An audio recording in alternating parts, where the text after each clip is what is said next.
Yes, so hello everyone, Hitesh here and today we gonna talk about the movie called ब्रह्मास्त्र, जिस movie का आपको पिछले 6 महीनों से बेसब्री से इंतजार था। आज वो फाइनली आप लोगों के सामने आ चुकी है। इस मूवी को शुरू करने से पहले कुछ इंपॉर्टेंट बातें जो मैं आप लोगों से करना चाहता हूँ। नंबर 1 ये कि जिस तरीके से हॉलीवुड वालों ने हमारा काटना स्टार्ट कर दिया है तो बॉलीवुड वाले भी पीछे कैसे रह सकते हैं। इसका सीधा रेफरेंस जाता है एवेंजर्स इन्फिनिटी वॉर में, जहाँ पर हमने वकांडा की लड़ाई में हल्क को लड़ते देखा था। वो तो था ट्रेलर में, लेकिन मूवी में ऐसा कुछ नहीं दिखाया। तो बॉलीवुड वाले भी पीछे कहाँ रहने वाले थे, जिन्होंने ट्रेलर के अंदर इसके पार्ट 2 यानी कि देव के कुछ शॉट्स दिखा करके ऑडियंस को ग्रैब करने की कोशिश करी। लेकिन रियल मूवी में मैं तो वेट ही कर रहा था और वो मूवी के सीन नहीं आए। और दूसरी चीज ये है कि मूवी का 90% CGI तो इसके ट्रेलर में ही देख लिया गया है और बाकी कुछ 10-15% बचा है जिसे देखने के लिए आप इस मूवी में जाएंगे। लेकिन हाँ, ये बात तो मैं जरूर कहूंगा कि ये मूवी 1 टाइम वॉच जरूर है और इसे आप अपनी फैमिली के साथ एंजॉय कर सकते हैं। और अगर इस मूवी को 16 सितंबर को देखने जाएंगे तो हर हॉल में सिर्फ टिकट 75 रुपीज का ही लगेगा, क्योंकि उस दिन है the anniversary of cinema hall, यानी कि 16 सितंबर को किसी भी सिनेमा घर में वो टिकट सिर्फ 75 रुपीज का ही मिलेगा। तो ये तो थी कुछ इंपॉर्टेंट बातें जो कि मैं आपको इस वीडियो के स्टार्टिंग में कहना चाहता था।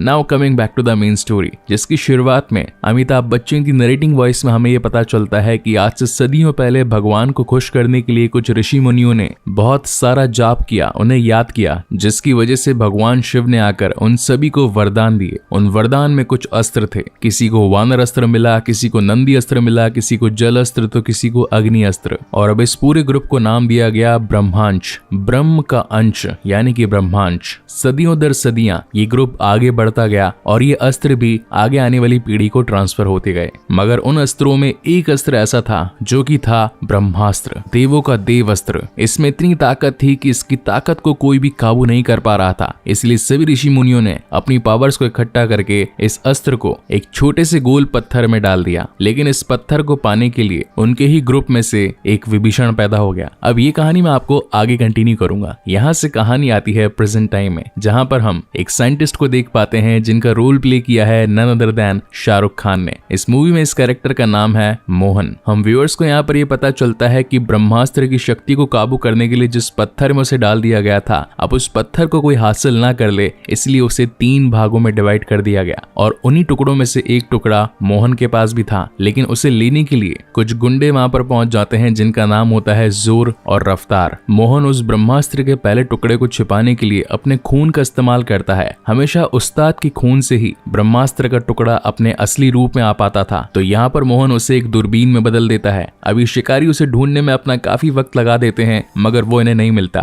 और एट द एंड बारी आती है मोहन को टॉर्चर कर उससे सच उगलवाने की। लेकिन मोहन के पास था वानर अस्त्र, जो कि हर बार उछल कूद करके अपनी जान को बचा सकता था। और वहीं से कूद के मोहन अपनी जान को बचा करके निकल जाता है। और जब थोड़ी देर बाद में वापस आता है, उसे ये लगता है कि शायद अब सब कुछ शांत हो चुका होगा, लेकिन यही उसकी सबसे बड़ी गलती थी, क्योंकि इस वक्त पहुंच चुकी थी उन दोनों शिकारियों की बॉस जुनून, जिसके पास में अग्नि अस्त्र की ताकत थी। वो उसे अपनी शक्तियों से अनकॉन्शियस कर देती है और सब कुछ सच पूछने लगती है कि आखिर बाकी के 2 टुकड़े कहां पर है, जिनमें से दूसरा टुकड़ा बताया जाता है कि काशी में अनीश शेट्टी के पास है और तीसरा टुकड़ा हिमाचल में गुरु के पास है। अभी गुरु कौन है जुनून उससे ये पता लगा पाती, लेकिन इससे पहले ही मोहन अपने कॉन्शियस माइंड में आ जाता है और अपनी जान दे देता है ताकि ये राज भी उसके साथ हमेशा के लिए दफन हो जाए। जिसके बाद कहानी आती है इस मूवी के लीड कैरेक्टर शिवा पर, जो कि पेशे से एक डीजे होता है। और आज दशहरे का दिन था जहां पर उसने अपने म्यूजिक से सभी को नाचने पर मजबूर कर दिया। और वहीं पर शिवा की नजर उसकी हीरोइन आलिया भट्ट यानी कि ईशा पर जाती है। पहली नजर में ही इन दोनों को प्यार हो जाता है और शिवा से ढूंढने के लिए गली गली फिरता रहता है। साथ ही कहानी में ये ट्विस्ट भी था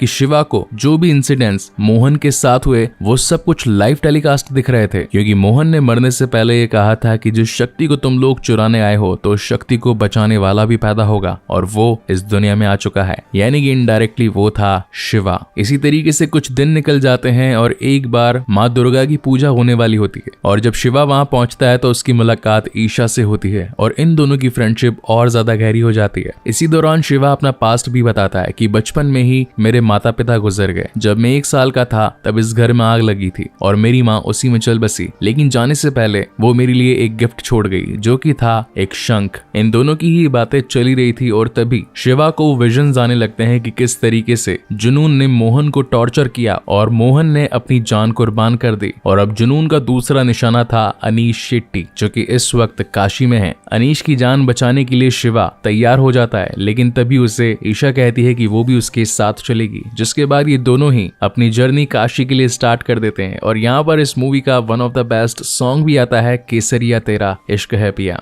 मुझे तो ये सॉन्ग काफी ज्यादा पसंद आया। आप में से कितने लोगों को पसंद आया मुझे कमेंट सेक्शन में जरूर बताइएगा। Coming back to the main story, इस वक्त अनीश शेट्टी जो कि एक आर्टिस्ट होता है, जहाँ एक तरफ ईशा और शिवा उसे बचाने के लिए पहुंचे थे, वहीं जुनून और उसके दो शिकारी रफ्तार और जोर उसे मारने के लिए पहुंचे थे। लेकिन वक्त रहते शिवा अनीश को ये बता देता है कि आपके पीछे कुछ गुंडे पड़े हैं जो कि आपसे ब्रह्मास्त्र का एक टुकड़ा पाना चाहते हैं, इसलिए आप हमारे साथ चलिए, हम आपको सेफली पहुंचा देंगे इन लोगों की पहुंच से दूर। इसी बीच हम व्यूअर्स को ये पता चलता है कि जब उन शिकारियों ने मोहन को मारा तो उससे उसका वानर अस्त्र भी ले लिया था। और जैसा कि मैंने इस मूवी की स्टार्टिंग में ही कहा था कि बॉलीवुड अब हॉलीवुड को काफी तरीके से कॉपी करने लगी है, या फिर कहूं तो उनसे इंस्पायर होकर कुछ नया ट्राई करने की कोशिश करने लगी है। तो यहाँ पर CGI का तड़का हम व्यूअर्स को देखने के लिए मिलता है, जहाँ पर अनीश शेट्टी जिनके पास में नंदी अस्त्र था, वो अपनी पावर का इस्तेमाल करके जमीन में जोरदार मुक्का मार के वहां से निकल जाते हैं। और अब क्योंकि इनकी जान खतरे में थी और साथ ही वो शिकारी तीसरे टुकड़े की तलाश में थे, तो ये सभी काशी से हिमाचल जाने लगते हैं कार से। मगर तभी इन्हें पता चलता है कि जुनून और उसकी टीम इनके पीछे एक ट्रक से आ रही है। इसीलिए अनीश अपने खून का इस्तेमाल करके उस ब्रह्मास्त्र के टुकड़े को शिवा को दे देता है और कहता है कि यहाँ पर इसे संभालने की जिम्मेदारी अब तुम्हारी है, उन्हें रोकने के लिए अब मैं आगे आता हूँ। तुम दोनों जितना जल्दी हो सके गुरु के पास पहुंचो और याद रखना ये टुकड़ा उनके पास कभी नहीं लगना चाहिए। जिसके बाद आता है इस मूवी का एक और one of the best CGI scene, जहां पर हमारे अनीश शेट्टी जी नंदी अस्त्र की ताकत से उनके ट्रक को एक जोरदार टक्कर दे देते हैं और उनका ट्रक खाई में गिर पड़ता है। लेकिन उससे पहले जुनून और जोर ने अपने ऊपर कवच अस्त्र लगा लिया था, इसी वजह से उनका ट्रक गिर जाने पर भी उन्हें कोई नुकसान नहीं पहुंचता। जहां एक तरफ शिवा और ईशा अपनी BMW कार से गुरु के पास पहुंचने की कोशिश करते हैं, वहीं दूसरी तरफ वानर अस्त्रधारी रफ्तार उनके पीछे पड़ चुका था। यहाँ पर हमें एक जबरदस्त कार चेजिंग सीन दिखाया जाता है, जहां पर रफ्तार उनसे वो ब्रह्मास्त्र का टुकड़ा लेने की कोशिश करता है, लेकिन ये दोनों कैसे तैसे करके अपनी जान बचाकर गुरु के आश्रम तक पहुंच जाते हैं। इन दोनों को ही लग रहा था कि इन्होंने रफ्तार को पीछे छोड़ दिया, मगर ये इनकी सबसे बड़ी गलती थी, क्योंकि वहां पर रफ्तार आकर ईशा को पकड़ लेता है और उसे खत्म करने वाला होता है। लेकिन इसी बीच शिवा का भी अग्नि अस्त्र ऑन हो जाता है और वो अपनी ताकत से रफ्तार को वहीं पर जलाकर खाक कर देता है। ये सारा इंसिडेंट्स दूर खड़े गुरु देख रहे थे, जिसके बाद वो उसे अपने घर में लेकर आते हैं। और यहाँ पर सोते सोते शिवा को अपने फ्लैशबैक आ रहे थे कि कैसे बचपन में उसके घर में आग लग गई और उसकी माँ उसी में जलकर मर गई। मीनवाइल जुनून अपने बॉस के पास जाकर और ज्यादा शक्तियां मांगती है और बताती है कि इस वक्त हमारे पास में मोहन का वानर अस्त्र था, मगर उसे एक लड़के ने जलाकर खाक कर दिया। लेकिन हमने अनीश से उसका नंदी अस्त्र भी ले लिया और साथ ही अब हमारे पास ब्रह्मास्त्र का एक टुकड़ा भी है। आपको जो ब्रह्मास्त्र चाहिए वो मैं आपको ला कर दूंगी, लेकिन उसके लिए आपको मुझे थोड़ी सी और पावर देनी होगी ताकि मैं उन लोगों से एक तगड़ा मुकाबला कर सकूं। अब जुनून का बॉस वही शख्स है जिसने ब्रह्मांश की टीम से गद्दारी करके उस ब्रह्मास्त्र को पाने की कोशिश करी थी। यहाँ सीन शिफ्ट होता है गुरु के आश्रम में और यहाँ पर ब्रह्मांश के सभी लोग आ जाते हैं जो कि अपनी शक्तियों से इस होने वाली दुर्घटना को रोकने की कोशिश करते हैं कि आखिर ये सब कुछ इन लोगों के साथ भी क्यों हो रहा है, क्योंकि इन्हें भी विजन्स आ रहे थे। तब तक शिवा की नींद भी खुल चुकी थी और वो ईशा को देखकर उसके गले लग जाता है, क्योंकि एक दिन पहले उसने जिस आग का इस्तेमाल करके रफ्तार को झुलसा दिया था उसे लग रहा था कि ईशा भी कहीं उसमें जख्मी ना हो गई हो। तभी वहां पर 5 और स्ट्रेंजर्स आ जाते हैं और ये सभी एक बोट में आकर बैठ जाते हैं, क्योंकि इस आश्रम में नेटवर्क सिर्फ इस बोट पर ही आता था। जब शिवा घर के अंदर जाता है तो गुरु यानी कि अमिताभ बच्चन शिवा को बताते हैं कि अब तुमने अनजाने में एक ऐसी लड़ाई शुरू कर दी है जो कि इस पूरी दुनिया का रुख पलट सकती है। आज से सदियों पहले ऋषि मुनियों ने भगवान का जाप करके उनसे कुछ अस्त्र लिए, मगर उन अस्त्रों में से एक अस्त्र जो कि बहुत ही बड़ा और सबसे ज्यादा ताकतवर था यानी कि ब्रह्मास्त्र, उसकी ताकत को कोई काबू नहीं कर पा रहा था। इसीलिए हम सभी ऋषि मुनियों ने उस ताकत को शांत करने के लिए एक पत्थर में डाल दिया, मगर उस पत्थर को पाने के लिए हम ही में से एक ऋषि जिसका नाम था देव, वो उसे पाने के लिए अपनी जान तक कुर्बान कर सकता था। अब उसे वो अस्त्र कहीं मिल ना जाए, इसीलिए उस अस्त्र को 3 भागों में डिवाइड करके देव को खत्म कर दिया गया ताकि ब्रह्मास्त्र का उपयोग न हो पाए, क्योंकि अगर ऐसा हुआ तो ये पूरी दुनिया खत्म हो जाएगी। जिस पर शिवा कहता है कि ये लड़ाई आप लोगों की है, आप लोगों के पास में पावर्स हैं और आप लोग ही इसे कंट्रोल कर सकते हैं। मेरे पास में कोई ताकत नहीं है और ना ही मैं आपकी इस लड़ाई में आना चाहता हूँ, इसलिए मुझे यहाँ से जाने दीजिए। लेकिन गुरु का कहना था कि क्या तुम्हें वो विजन्स नहीं आते? क्या तुम्हें हर किसी की मौत होने पर उसका लाइव टेलीकास्ट नहीं दिखता? क्या तुम्हें अपनी बचपन की यादें नहीं सताती कि आखिर क्यों आंख से जलकर तुम्हारा परिवार खत्म हो गया? अगर इन सब बातों की सच्चाई जानना चाहते हो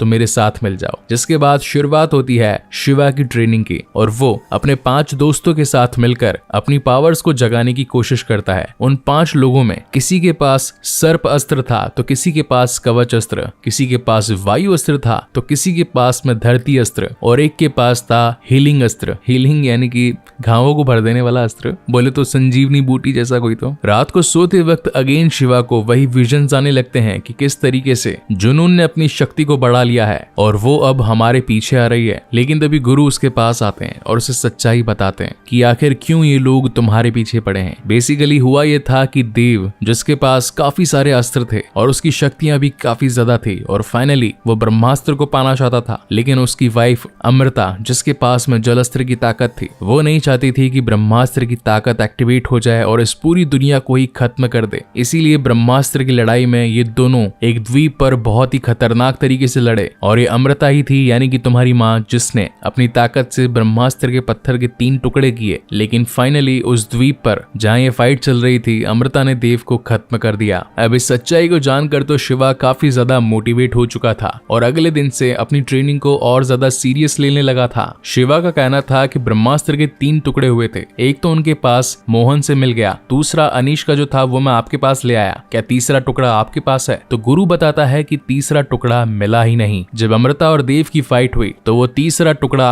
अमृता ने अपने पास ही रख लिया था और शायद ये टुकड़ा उसी के साथ ही चल बसा। मीनवाइल हम जुनून को देख पाते हैं जो कि उस गांव के काफी सारे लोगों को अग्नि अस्त्र की ताकत देकर गुरु को ढूंढने के पीछे लगा देती है। लेकिन जब उन लोगों में से एक शख्स के पास में से शिवा उसका अस्त्र पहनता है तो वह सीधा देव से कनेक्ट हो जाता है और उसे पता चलता है कि देव और कोई नहीं बल्कि उसके पिता ही थे। उनके पास में थी अग्नि अस्त्र की ताकत और यही वजह है कि शिवा आग से कभी जल नहीं पाता और आग को काबू कर लेता है। लेकिन यहाँ पर कहानी में ट्विस्ट ये था कि जब शिवा उस अग्नि अस्त्र की ताकत से देव से कनेक्ट हुआ था तो देव ने जो ताकतें जुनून को दी थी, उन्हीं ताकतों की वजह से जुनून को शिवा और साथ ही गुरु की लोकेशन का पता चल गया था। जिसके बाद रात को होती है एक जोरदार CGI वाली फाइट जहाँ पर जुनून अपनी पूरी टीम के साथ पहुंच चुकी होती है गुरु के आश्रम में। अब यहाँ पर गुरु और उसकी टीम, वहीं पर जुनून और उसकी टीम, इनके बीच में एक घमासान युद्ध होता है। हर कोई अपनी पावर्स को दिखाकर जुनून को हराने की कोशिश कर रहा था। उनकी चलती लड़ाई में ईशा भी पहुंच गई थी। अब ईशा को कहीं कुछ हो ना जाए, इसी वजह से शिवा उसके इर्द गिर्द एक अग्नि चक्र बना देता है। लेकिन तभी कहानी में एक और ट्विस्ट आता है।